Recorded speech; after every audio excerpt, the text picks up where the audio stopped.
Today we are down in one of my favorite rooms in the house. We are down in the basement in what I refer to as the canning room. This is also our pantry or dry storage. If you want to check out a tour of it, keep watching. So this is a room that I really do love. It is our canning room is what I call it, because when we bought this house, when I saw this room, that's what I intended for this space. It also has some storage, so just ignore all of that. So you can see to the side of me here, we keep a lot of our produce that has come out of the garden right over here. I'll give you a closer peek of what's over here. First off, the lighting down here is not the best, so please bear with me about that. We actually do have the windows in this basement blocked off so that we can keep these vegetables and the jars nice and dark, because that will help their storage. And we just have them blocked off with a little bit of insulation shoved in the window, so it works for now. Anyways, we have some apples. These apples did not come from our yard, but we ended up getting these on a trip to Oregon. These actually came from my sister's apple trees, and we're really grateful for them. And have been keeping down here for a while. We have a couple baskets of apples, and that's kind of nice to have. We wish we had apple trees that were producing, but right now we don't, so that's what we have for now. In this basket over here, we have delicata squash. We love these. We're really glad we tried these.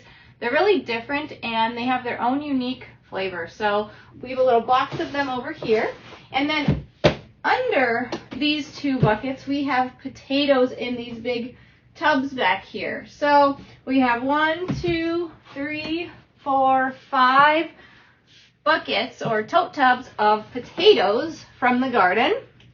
We have 3 kinds, mainly have a lot of red potatoes. 2 buckets right here. 3 buckets actually, this one's red potatoes also. And then over here we have our Huckleberry Gold potatoes, 1 bucket of those. And back here we have white potatoes or russet potatoes. These are all pretty dirty. We haven't washed any of them. We just wash them as we use them. And we save them this way because these will actually be our seed potatoes for our garden for the next year.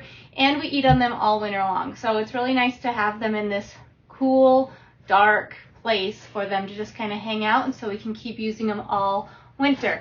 Here's a better look at some of the potatoes. Back in there. No light. No light. Over in these 2 tubs right here, we have one of our new experimental crops for the year, which was sweet potatoes. You can see some did well and some did not.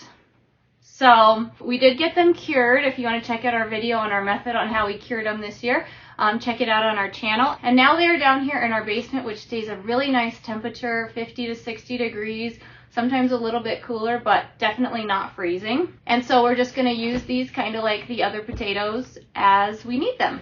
In this bucket right here, we have some spaghetti squash and some butternut squash. Some of these you can see towards the top. These ones right here were immature when we picked them, so we put them at the top, and we will just use those first.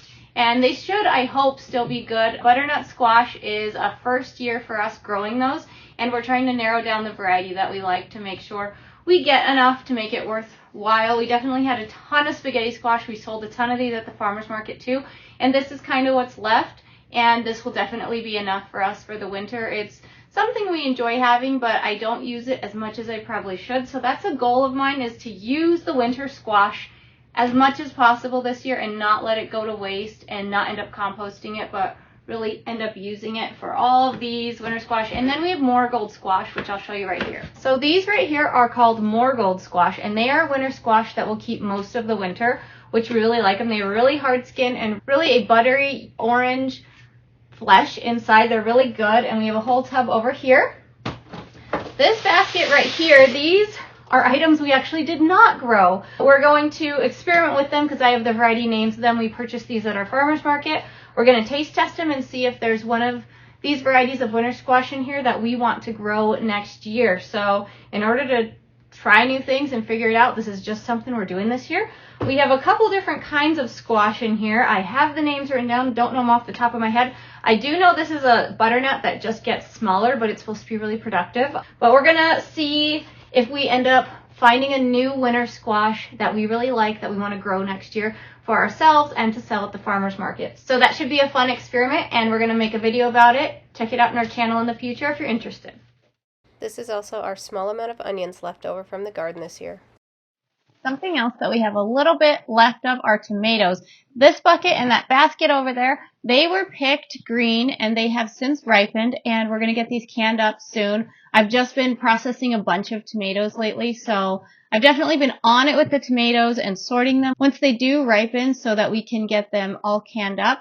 We have more tomatoes in another area kind of around the corner here that were picked green that I try to just separate once they turn ripe. Some of those are now ripening, so I need to sort through those. That's just another little task. So we still do have some fresh tomatoes, and they're good for eating on still. Not as great as like peak garden season, of course, but they are still pretty decent. It's really good, in my opinion, to use the tomatoes that are picked green and then ripen inside for all of the canning throughout the year, all the different tomato-based items. How I like to organize our canning room is by the year, and then I group like items in that year's area. So what I actually do is I use tape, kind of like you can see right here, to mark the different years, and I need to go ahead and update our tape because all of this is from 2022. So I need to go ahead and update because everything down here is 2023 and over here. So I kind of need to organize a little bit and move some things around, but that's how I like to group things, is by the year. So I know that we need to use the older stuff first and then work our way to the newer stuff. The reason that I like to group stuff in a completely different area and have a big sign that says use stuff in this area first is because sometimes when we have an old jar of pickled jalapenos, let's say, so I have an old jar of pickled jalapenos, and then it gets placed here in front of the newer jars of pickled jalapenos, and then sometimes the jars get shifted around, people don't actually read the labels, and it kind of doesn't actually end up getting used first. So that's why I like to group stuff based on the year, and then people who come down here in the family, they know they just look in the area that has the oldest year first, and then kind of work their way forward to make sure that they grab the stuff that they should grab and leave the freshest stuff and kind of rotate stuff that way. So to get started in this canning room, I am going to say I have some items that we should probably get rid of, but I don't have the heart to do it quite yet. For me personally, when I check for a good sale and I smell it and I make sure it's safe to eat, we do eat some things that are kind of a few years old. So that's just what we do here, and you don't have to follow that. You can go with a different method, but that's just what we choose to do here. So I'm going to start out with some of our oldest stuff and stuff that sat on the shelf, meaning we don't like it that much or we just don't use it that often. So over in this area, we have our oldest stuff, and some of this I am actually going to be getting rid of. This one right here, these are stewed tomatoes. We just don't typically use them, so they've sat on the shelf for a long time. In anybody's pantry, you just kind of have to learn what you like and what you use and what you typically tend to grab. Right here we have some summer tomato jam. So this is like a jam like for peanut butter and jelly. And my husband did eat on it for a while and does like it but does not prefer it. So it's sat here. This is from 2020. So this one we might check and make sure it's still good as we use it, but we're going to try to get it used up soon. Next, we have some enchilada sauce. This is a little bit older too. You can see all the labels, but enchilada sauce is something we will definitely use, and it's a really good staple to have. We just don't make it all too often. So we'll just try to make some more enchiladas soon. We have a little bit of salsa left from that year, and that's about it. I'm going to organize these so we can really see what's up here. Over in our next category here, which is the next year, we have some hot sauce. This is something my husband really enjoys having, and it's, you got to think of what to do with all those tomatoes sometimes. It's just another option to make hot sauce to put on your various things that you eat. Right here, we have something that does not look all too appetizing. It is banana jam. We ended up with a bunch of bananas and decided to make jam out of some of them one winter day, and it is pretty good. Just tastes like bananas, and sometimes you just have fresh bananas, so you don't think to use this all too much. This is not something that we typically make because we obviously don't have a banana tree here. We just ended up with a bunch of bananas, so decided to find a recipe to can them up. And it is really thick, which is nice for a jam, but we just don't use it that much. Next we have apricot jam, and this stuff is so good. So in this year, we were able to get our hands on some apricots from trees from my parents' house, and we made apricot jam, and it is super good. This is our last bit of apricot jam. We do really like this, and we're not going to have the opportunity to get apricots off of those trees anymore. So I feel like I'm almost savoring this stuff and not using it. We should just use it. I like putting it in oatmeal and other sweet foods that you're eating. My husband loves peanut butter and jelly, so he uses all the jams for peanut butter and jelly, and just other recipes too, I find, to throw jams in. Right here we have some pears. We were gifted a bunch of pears. We do not have our own pear trees yet that are producing yet. Someday, hopefully, but pears are a very nice staple to have. The kids really like them. We really liked pears. We only have a couple jars left from this particular year. We have some on the other side though, so I'll just make sure we use these last 2 jars first. There's only 2 left before we dive into the new stuff. Over here we have some pickled green beans. We made pickled green beans back before we knew how to pressure can green beans and pressure can in general, because we were really intimidated about it. So these have kind of sat on the shelf. Out of all of this, I realized after gardening season was over that we did not have any banana peppers left in the canning room. Kind of drove me nuts that I didn't think to check while we still had a ton of them growing in the garden.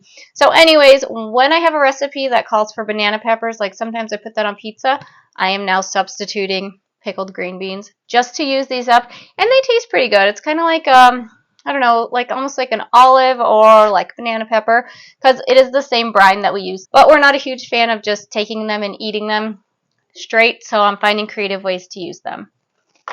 Then over here we have some pickled jalapenos. These will definitely get eaten up before our current stuff gets eaten up, and my husband just really likes having those. They're some of his favorite things, honestly. Right here we have 1 jar left of pickled zucchini, or zucchini pickles. We made these before we could really grow really good cucumbers, and now that we can grow good cucumbers, this might just sit here for a while. We just gotta eat it. 1 more jar and we'll be through our pickled zucchini. Pickled zucchini, it seems to get a lot more mushy than our pickles that are made with cucumbers, so not really a fan, and that's why it sat on the shelf this long. Then we have some pickled beets. I love these pickled beets. They're so good, and these will definitely get used up. The year that I made these, I made a ton of them, which is why we still have so many. We do definitely eat on these, and we like these. And this year I didn't even have to make pickled beets. So in the future, once this gets depleted a little bit, we will be making more pickled beets with this recipe. Next we have a section of tomato-based products. So this one's ketchup. We ended up not loving this ketchup, so we use it when we're going to put something in the Instapot as like a base, or we use it in the crock pot as a base. We use it in cooking, not necessarily as ketchup, and that's just how we found to use it. We're down to only 4 of those left. So I don't think that I'm going to be making any ketchup unless I find a new recipe in the future, which you never know, we might. We'll probably give it a try again at some point. Then we have 9 jars of salsa that are from 2021, and salsa is something that we finally started making more salsa again this year. We were stockpiled with salsa for a very long time and did not make salsa, and that's why this is as old as it is just because we had some years that we made so much salsa and we just didn't really get through it.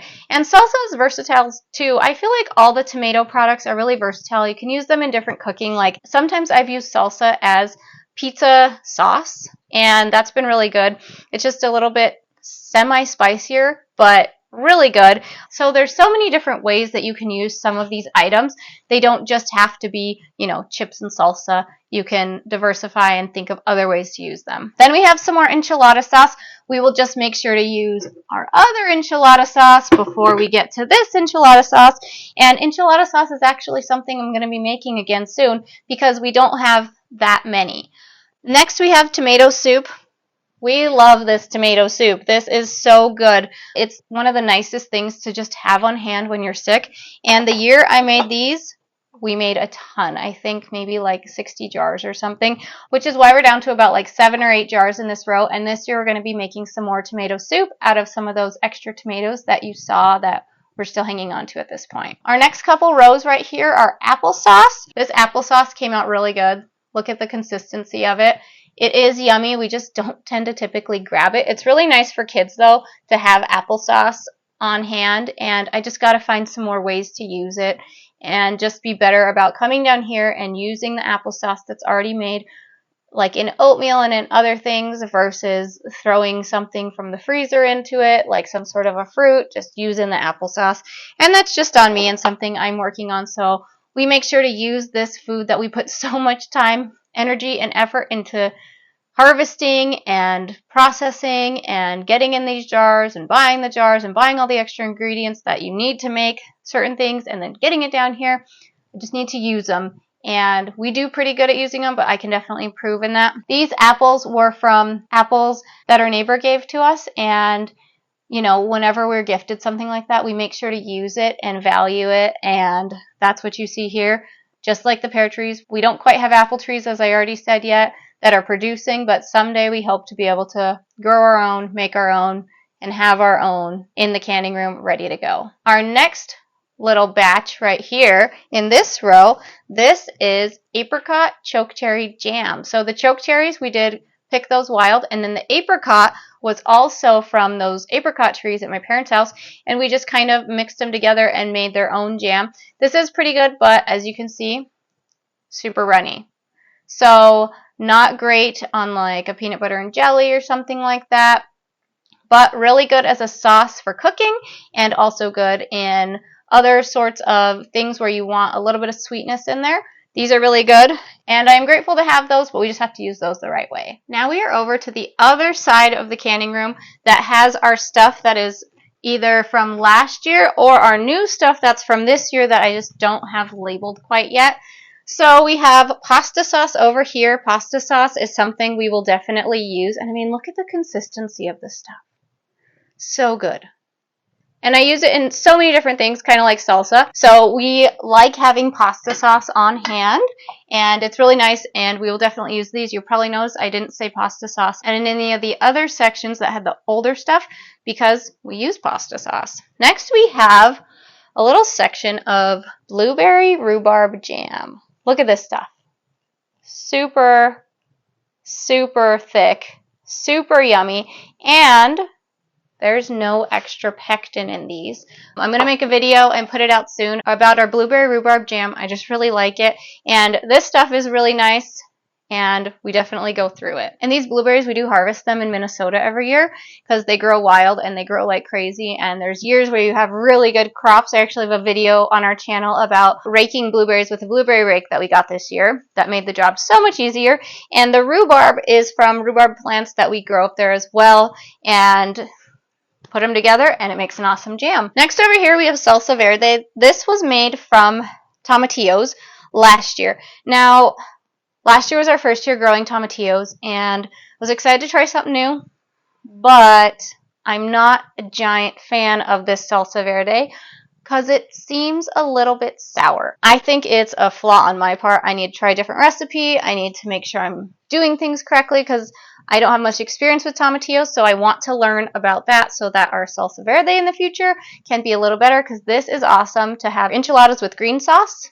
So I want to get better at that. We have only 5 of those left. I probably should have made some this year, but since we didn't enjoy it too much and I didn't find a different recipe, or didn't really go after finding a different recipe, it didn't get made. Next we have some applesauce, and I would say there's probably about a dozen of them right here, and this stuff is pretty awesome too. Look at the consistency on that. So we will definitely use these when we need applesauce. We have a different batch of applesauce. These apples I think came from smaller, more tart apples. You can see the color's a little bit different. So just a couple different batches. Every time we go to can something, it always seems to come out a little different every batch, and that's just based on the produce that we put into it, and sometimes slightly changing ingredients and quantities and all of that. So applesauce here, maybe a dozen, maybe 2 dozen or a little bit more pints of applesauce. And then next we have some pickled jalapenos. Again, my husband loves these, loves them all year. He eats on those. So those are great to have. That over there is from 2023, so I'm not going to talk about it yet. More on 2022, we have honey. It was our first year of bees last year, and we got honey. Now, being inexperienced and not knowing a thing about harvesting our honey, we harvested our honey and mixed it all together, whether the combs were capped or not. And so we got honey that is fermenting. It's still good to eat. It's still safe. It's just kind of expanding in these jars, and it is kind of making a mess over here. So when we find a jar that, here's one, that is leaking, we just make sure to use this first. When we learned about honey and saving our honey, putting it aside, it was like a light bulb moment to me that honey has so much sugar in it that it doesn't actually need to be canned. I kept asking people, do I need to water bath can this? What do I need to do to make this safe? And you just kind of jar it up and you can leave it out, which was great. Like, I didn't understand that because, you want your food to be safe. But I guess the way we took the honey out of the hive, that's what led to the honey fermenting and therefore expanding. And that was kind of a learning curve. So we do have some honey. We're lucky enough to have some honey. It has been a great addition to our pantry. Only about a dozen of them left. You can see this one was gifted to us by some family, and they did their honey the right way. Look at that golden color, and it is not fermenting. So we learned a little bit about that. All right, we are still on to 2022. We have some canned pears over here. These are really good to have. We honestly haven't touched them that much, though. We need to just get on using those, going down here instead of looking in the freezer whenever we want some sort of a fruit in something. All of this area right here is barbecue sauce. I would guess maybe a little under 2 dozen pints of barbecue, and we use our barbecue kind of like we use our ketchup. We just throw it in when we're making various recipes, and it's really good that way. I do also use it as a barbecue sauce, but it's just another nice thing to have, and it's another tomato-based item, so it's a good way to use up tomatoes if you have a lot of tomatoes. Now we are on to 2023, and in 2023, we had some growth and some learning curves in our canning abilities. So right here we have some green beans. Now these green beans are white because they are called dragon tongue green beans, and they turned white when you cook them. And these are just regular green beans. We got into pressure canning a little bit more this year, or really 2 years ago, but everything we pressure canned 2 years ago we ate up right away because it was so nice to have. So this year we made sure to expand on that. We pressure canned some green beans. And then we also pressure canned a ton of sweet corn, which has been so nice to have. And you can see all that down here. I decided to do 2 sizes. We did pints and quarts just for different recipes, so we have some different options. And then this year we also grew some really good cucumbers. So we have a bunch of jars of pickles, and these will get eaten up by next year for sure. Down here, more pickled jalapenos. You can't seem to have enough pickled jalapenos, I guess. And then also in 2023, we have more blueberry rhubarb jam, and you can see this stuff held up pretty well. It has a ton more blueberries than our other blueberry rhubarb, so that's why it's a little bit less firm. And this stuff is amazing. I love this stuff so much. Over here we have a couple of jars of things that we were gifted: wild plum jam and choke cherry syrup and a blueberry jam. And then over here we have some salsa mixed in, and then up top here is pasta sauce again. And down here is our canned venison. This has been another area of growth the last couple of years. We didn't even have any left over from last year. We used it all. So this year we made sure to make this much. We're probably going to make another batch or 2 because we really like this. So this video has probably ended up being kind of long-winded. And if you stuck around to this point, thanks so much for watching. Canning is something that we are self-taught. I didn't know how to can growing up. I taught myself how to do all of this. There's been some learning curves, and I'm sure there's still way more to learn. But it is something that I'm so glad that we've learned how to do, and I just love being able to know that we have food and food security, and we're not worried about the rising costs at the grocery stores, or where was this food grown? How was it grown? What was used to grow it? How, like all of that stuff, we don't have to worry about it. We know it's good and healthy, and the methods in which it was grown, because all of this, either venison we got ourselves, or all the other stuff we either foraged for it, or were gifted it, or the majority of it we grew it. And when you have a big garden, I like not wasting anything. I like to use it all, and this is one way that we make sure to use it all. So some news about everything going on here is we are actually going to be moving. We will not have this canning room at the next house. We will have an area to store a couple jars, not this amount, and we will not have an area to put all this other produce. So we're going to be making some changes over there because this to me is a necessity for the lifestyle that I want to live and for what I think is important for our family. On our channel, we're probably going to either be showing you how we put in a root cellar or digging out a certain area under the house to store some of this stuff. We're not really sure because we're not in that house yet, and we're going to just see what works best with the flow of the land over there and everything. But if you're interested in seeing that in the future, it's going to be a while, but it's coming. Please like, please subscribe. Also, another thing, in the future, if we do more pantry tours, I am really looking to expand our pantry and do more pressure canning so we have those meals in a jar to go pretty much. And that just seems really exciting to me that there's so much more that we can do now that we're past the point of we're okay pressure canning and we're not just water bath canning. So anyways, that's it for this video. If you like this video, please consider liking and subscribing, and thanks so much for checking it out.